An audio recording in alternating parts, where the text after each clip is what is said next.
That's it. Oh, good. Okay. So thank you very much, Mel, for joining me today to have a conversation. Firstly, may I ask you to tell us a little bit about yourself? Well, my name's Mel. I'm based in Swindon in Wiltshire. I previously was a lawyer. Now I work as a coach, NLP practitioner, an NLP trainer, coach, tutor, supervisor. So I wear many hats, but all centered around personal development, coaching, and I run my own personal development courses with a colleague as well. So all around personal development. Sounds busy. Lots yeah. Okay. I get bored easily. I think that's what it is. I like to wear multiple hats. Have lots of little different things to keep. Yeah. Okay. Yeah. I get that. Okay. So, you were previously a lawyer, if I'm right, aren't I there? So, can I ask? We're going to sort of take you back a little bit and then work way forward to see how that transition sort of occurred. So, we're just going to ask, what were the key challenges, if any, that you faced as a lawyer that you remember? I think the key challenge was the changes that were taking place in the legal profession. I mean, I left the legal profession in around about 2011, by which time I was a partner in quite a large law firm.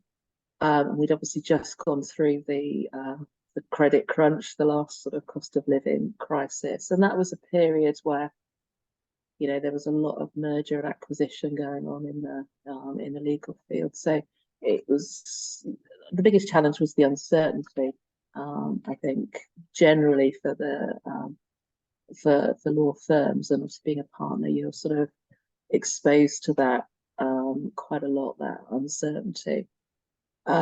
Personally, as a practicing law, I think it had changed a lot for me over the years to become less client focused and more, I don't know, I felt more like a sort of a compliance officer / insurance salesman a lot of the time, and I spent less time doing the bits of the law that I actually enjoyed, which was the client facing work, the problem solving, the really getting to the nub of an issue. Sort of cost and cost savings became much more of a driver, and yeah, I think I just didn't enjoy that so much. So I think it's like a lot of professions. The more senior you get, the more removed you get from the pieces of the job that you enjoyed in the first place. Yeah. Okay, so then from there, what led you to become a coach? It was quite a gradual process, really. I mean, I'd always been interested in personal development, avid reader, personal development books and so on. And I had a thing of each September when the prospectus for the local FE college came out, I'd do some evening classes, just sign up for random evening classes. And when I say random, I mean random. So everything from, an Indian cookery course one term to jewelry making the next to badminton to, just anything that took my fancy. And one time I saw an advertisement for an NLP course, and I was intrigued by that, personal development. Did that and actually really enjoyed it. So I got really interested in NLP, other personal development sort of methodologies, and started really applying them to myself for my own benefit. And then I think probably about 2010, actually about 2007, the pressure at work had got so much that I had a complete burnout, breakdown, and ended up having to have 6 months off work.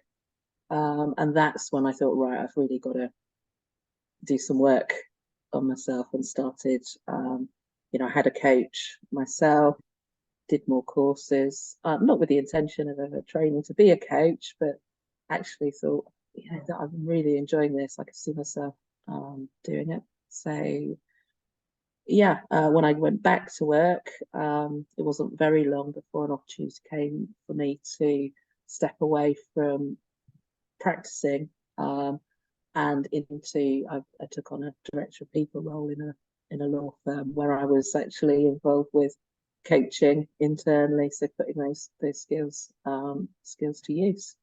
And yeah, never looked back from there. Okay. So, and how did you find that sort of transition into being a coach then from the, because you're explaining that being a partner, you felt more like an an insurance salesman, which wasn't where you like to be when you were actually like hands-on with clients. So, and then the transition to being a coach probably was more human facing again, people facing. Exactly. I think it gave me back that piece that was missing. Working closely with people to, help them to achieve their goals and their objectives. That I think that really is what drives me. And yeah, I got all that back.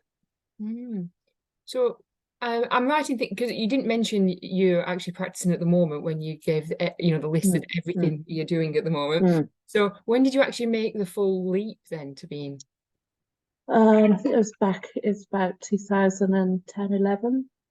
Again, it was the back of the last financial crisis. I had the opportunity to take redundancy, took it, and yeah, started doing this work, coaching, training, straight away.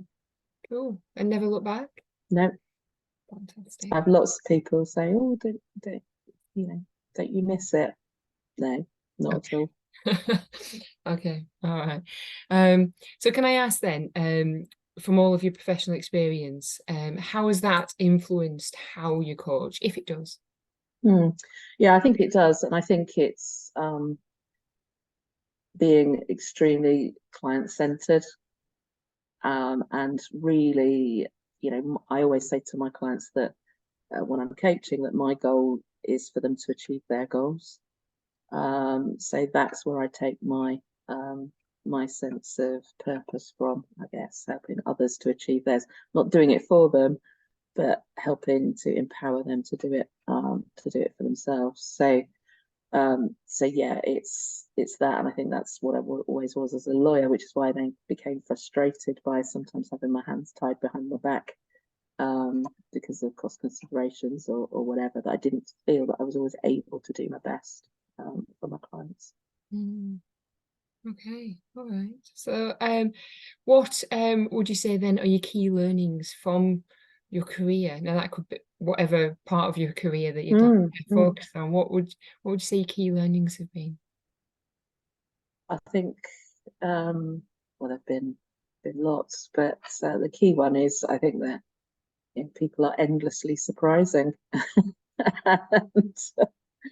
And every day's a learning day too, because you never know, whether in the legal profession or now as a coach, you never know quite what the issue is going to be with the next client, or what the solution is going to be. And I just enjoy the exploration. It's a bit like going on a treasure hunt with clients to find the solution, and sometimes they come in surprising places. So I think that's the key learning, that people are endlessly resourceful, but sometimes they just don't realize it. We just got to find the right key that unlocks the door to progress.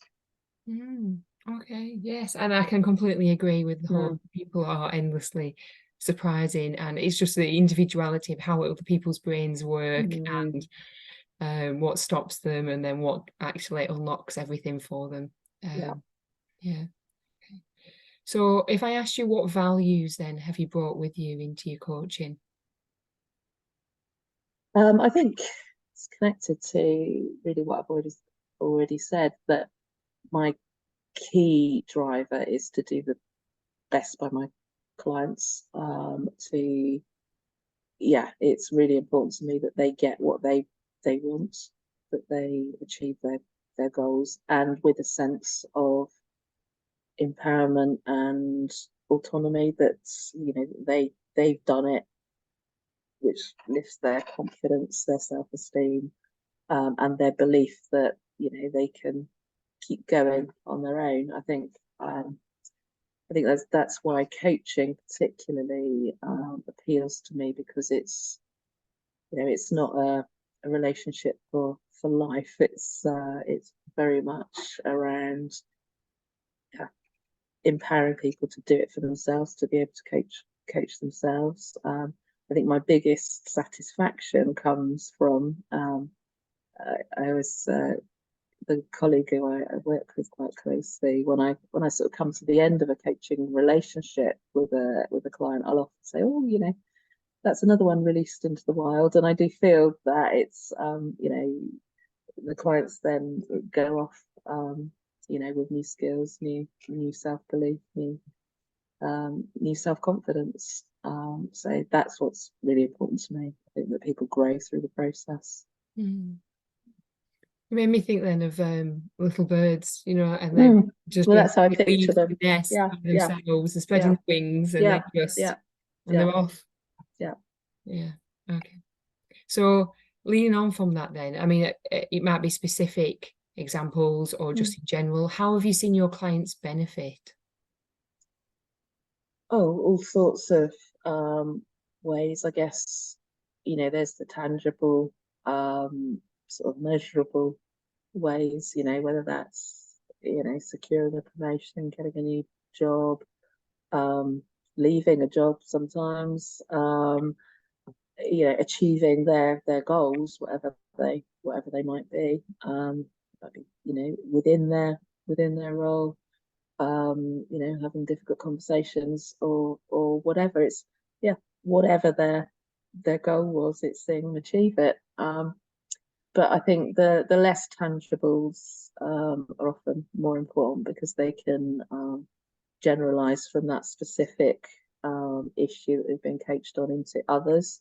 So there's a sort of a learning effect. So it's the general raising of self-belief, self-confidence. You know, I can do this. You know, I've done it once, I can do it again. It's yeah, it's those benefits that I think are the lasting ones, and the ones that mean that, you know, it's a bit like, you know, the ripples in a pond. So what I would like to think, that the coaching has a long-lasting impact going into the future, long after the coaching relationship has ended. And yeah, and I guess that's too why I enjoy the training aspect of what I do as well, because, you know, I can only impact so many clients directly myself through coaching them, but through the coach training that I do, then I'm helping to equip other coaches to achieve similar results. And likewise with the personal development training that I do in the workshops that we offer, then we're working with many people at once to achieve those objectives, so you can impact more people at the same time. Multiplying Yeah. Okay, that's great. And I loved how you were talking about like the tangible and intangible, and like you were talking about that internal sort of resourcefulness and the tools that it's like tools, I suppose, isn't it? But they've got it internally, and that sense of belief in themselves that they've done it once, and then how should they approach this next thing that's happening to them or happening? Yeah. Okay. All right. So we're going to ask a question about organizations now then, to change tact a little bit. So what are your thoughts on coaching within organizations, and in particular within the legal industry? Have you got any thoughts on that? Well then, it's a good thing. Everyone should do it. Clearly. More specific than that. Again, I think coaching has a massive benefit in an organizational context. And I guess in a couple of ways. So there's using the same language that we've already used, there's the tangibles. So yes, coaching can be used within organizations to achieve specific goals.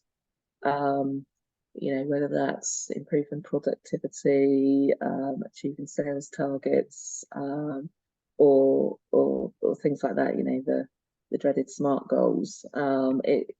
It can help with that.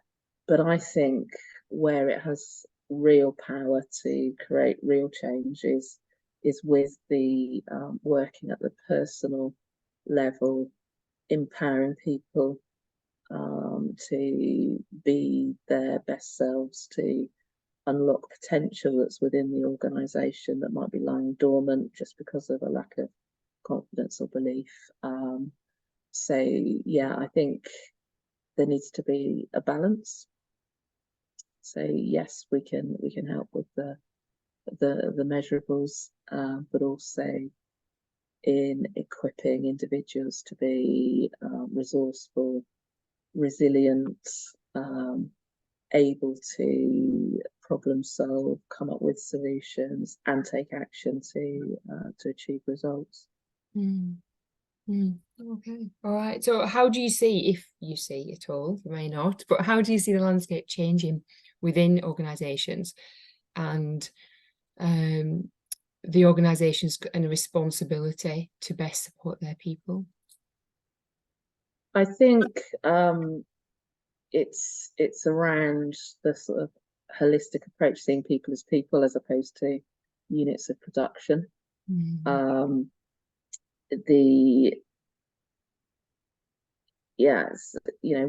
Looking at what people are capable of and how we can maximize that, how we can give them the best opportunities to succeed, as opposed to being reactive. If I go back into the past, in the early days of coaching within organizations, it was often seen as a problem-solving tool, and it was often used as a sort of a remedial measure, and sometimes it was seen as a negative. It's like only the naughty kids get a coach. It's like part of the sort of performance management process, the sort of last ditch attempt to resolve a problem. But I think the tide is turning, and I'd like to see that continuing. So actually coaching is enabling, empowering, and it's forward focused. It should be seen as a tool for success as opposed to a tool just to solve problems. So some more of that, and having creating a sort of a coaching culture where coaching isn't just something that happens for an hour a week, where everyone has some coaching training so that they can ask questions, set goals, have action plans, and so they have the skills that creates a culture where a coaching style is the sort of prevalent management style and leadership style, getting away from sort of command and control. Yeah, okay, so lots of that. I think I was nodding all the way through what you were saying there. I absolutely agree, clearly. But it's that proactive versus reactive sort of knee-jerk reaction kind of thing. That's the culture, though, isn't it? That's what you were talking about there about. I think I need to cough. I apologize. Sorry. Okay. So again, changing tack a little bit.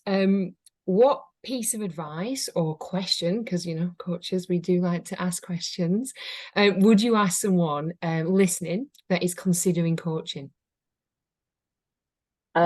Considering receiving or well, it could be they were thinking of seeking coaching for themselves, or perhaps bringing it into their organization, like what we were just talking about. So either or both, whichever one. Either.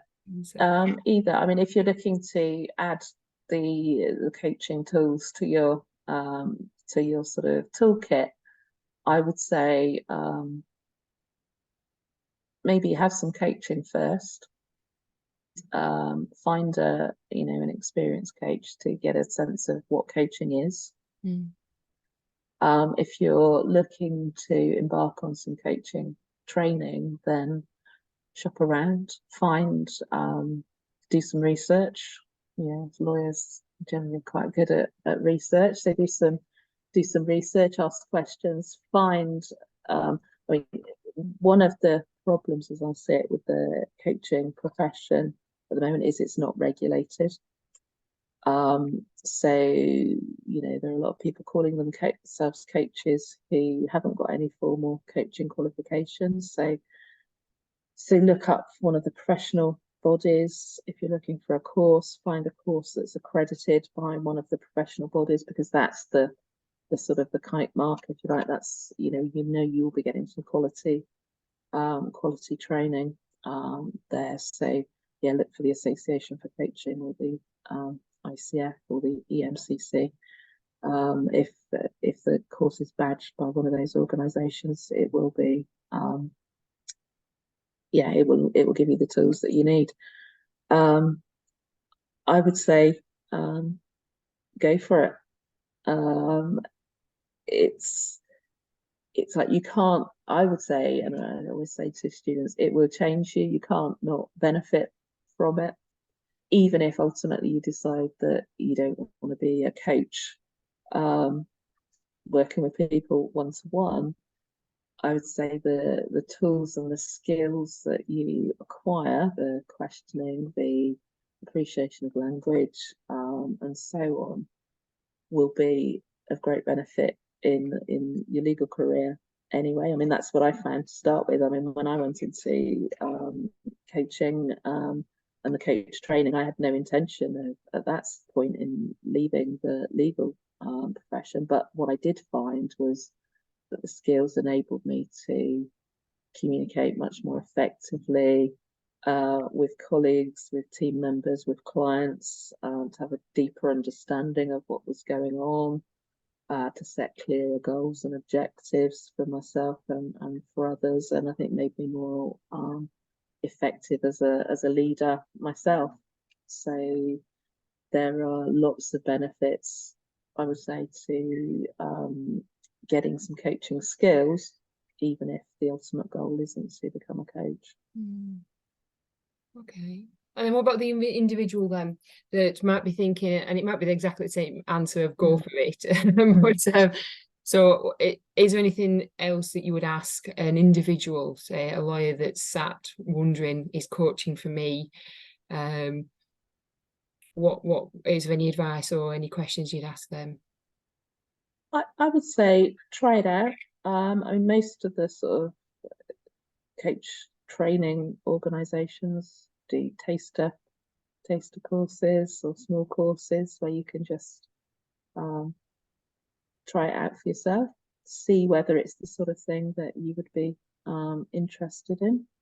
I'll come back to have some coaching yourself. That, I think, is a really good way to understand whether, if it's something that you've got a personal benefit from. I think that ignites the passion then to pass it on. It's sort of almost a pay it forward thing. So if you've had a positive experience and you think, hang on, this really works, that's what you'll be communicating ultimately to others. So I think having that first-hand experience, is a real benefit, and you start to see, I could see myself doing this. That was certainly my experience.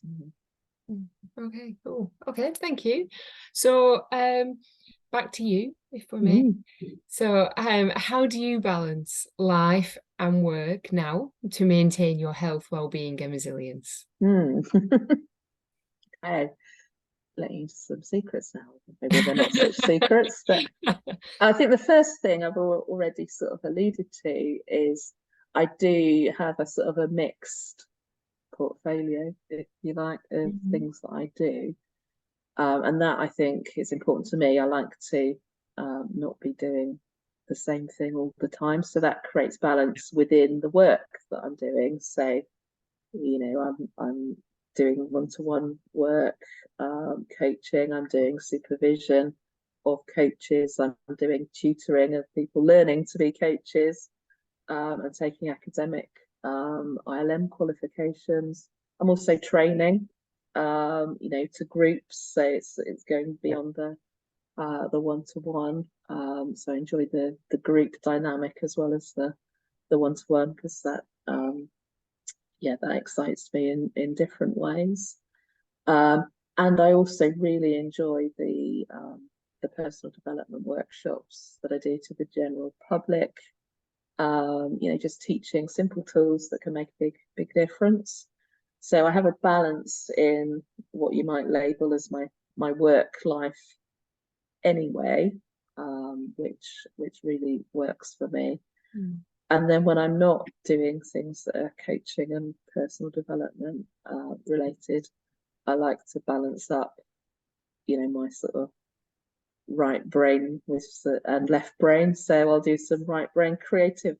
So I'm a great crafter. I do lots of artsy craftsy things. We've got a group of friends, and we all spend hours around a friend's kitchen table doing all sorts of painting, printing, cutting and sticking sort of type thing.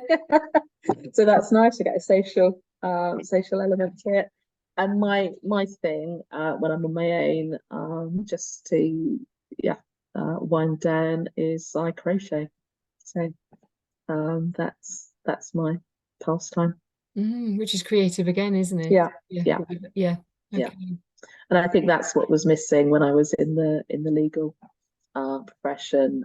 Before I started on the personal development journey, it was all work, and obviously very high pressure, time driven, time pressured work, and I didn't allow space for any other creative outlets or any other outlets at all, really.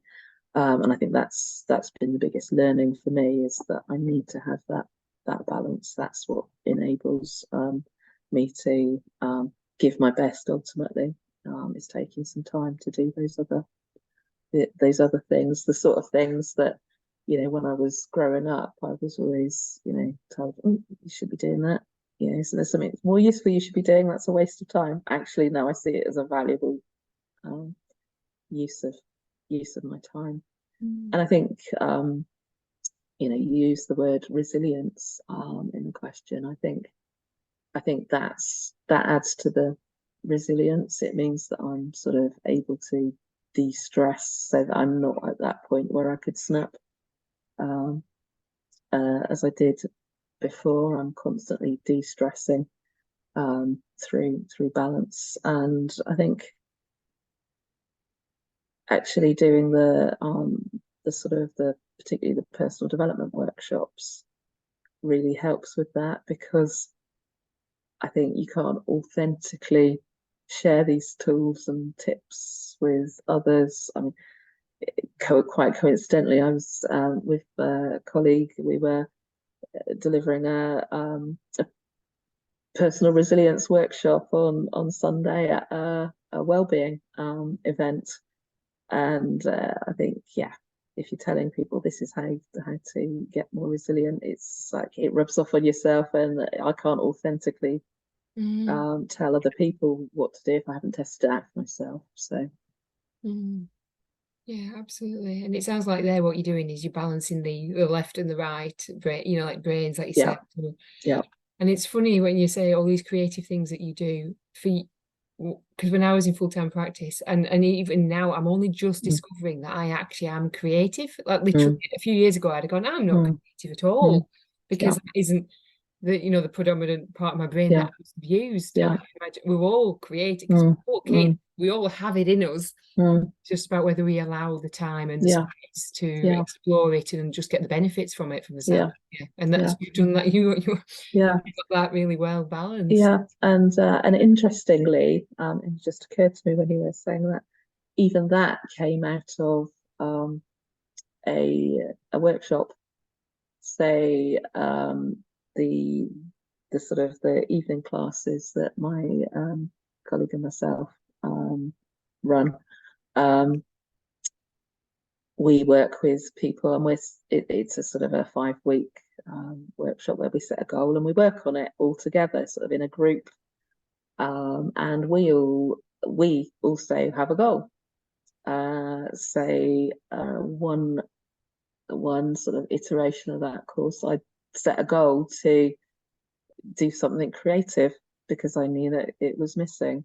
So I joined a craft group, and that's when I first picked up a crochet hook, and I've never stopped since. And then whether it was the next running of the course, but it was certainly shortly afterwards, I thought I used to quite enjoy drawing things, when I was younger.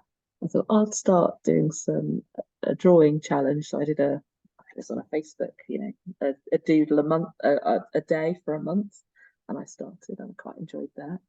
And that then had an impact on, suddenly I was producing much more artistic flip charts for trainings and things like that. So it all fed in. Really enjoyed doing that. And then I decided I wanted to sort of write a book, and I thought I could illustrate it as well. So I then illustrated it. So it's all little seeds sown in, coaching, sort of personal development workshops that have now led to things that take up quite a bit of my time, and things that I really enjoy doing. And importantly, help balance you so that you can continue doing everything. And yeah, that's amazing. Thank you for sharing.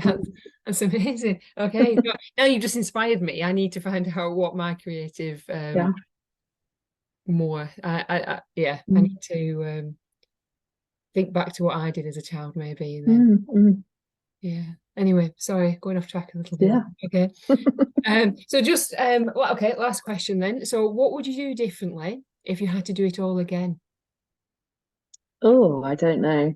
It's hard to say because everything is sort of, I think I needed to go through the steps I went through in order to get to where I am. I think the major difference, I think maybe, in the early days of doing the sort of the training, made to have a bit more self-belief, that I think it took me longer to get to where I am now than it might have done had I believed a bit more at the outset, and trusted myself that I could do it. So yeah, maybe that would have been different, but no, I think I think even the things that were negative, I've learned from. Say, and I value the learnings. So no, I probably wouldn't change anything. I enjoy where I'm at now, and looking forward to carrying on with that. It's the whole if it had been different, you might not be exactly where you are now, and if you're happy now, which kind of the whole that yes, the challenges, and you might not have liked it at the time or get frustrated afterwards. And that made me think of, you've got a book, haven't you, The Hero's Journey? Is that the one you've illustrated yourself? Yes. Is it? I've actually got it. I haven't actually read it yet though. So you have another book as well though, I think, don't you? Yes, more recently it's one that I wrote with my colleague. We do the workshops. So that's action changes things. Personal development. And so we wrote a book because we're both passionate about making this stuff practical. There are a lot of self-help books out there that have a lot of great ideas in them that maybe don't bring the ideas into practical reality. So it's a workbook. It's got theory, but it's also got practice in it. So it's like if you work through the book, then you'll get results by the end of it. essentially the course that I was talking about earlier in book form, so you can do it for yourself. It goes right from setting a vision, where do you want to be in 5, 10 years time, and then breaking it down into smaller chunks. Works on obstacles that might get in the way, beliefs, limiting beliefs. So I'm going to be able to do this sort of stuff lots of practical tips, tools along the way. Well, you've just inspired me. I've made, I just told you before we started into I've made space on my bookcase now. So there you it go. looks like I'll be filling it up again. Oh no, that's great. Thank you for sharing that. Okay, so where can people get in touch with you? Where's the best place? Email address, or where's the best place for you? So the best place is go onto the ACT Personal Development website. So that's act-pd.co.uk. There's a contact form on there, so you can get into contact with me via that. You can, if you want to, email me through that website as well. There's a website, an email link on there as well. Okay. And that could, I presume you're happy for people to contact you if it's just one-to-one coaching or coach training or supervision, even if it was a coach, for instance. Okay. All right. That's great. Thank you very much for your time today, Mel. It's been really, really lovely. It's been a pleasure. Thank you. Thank you.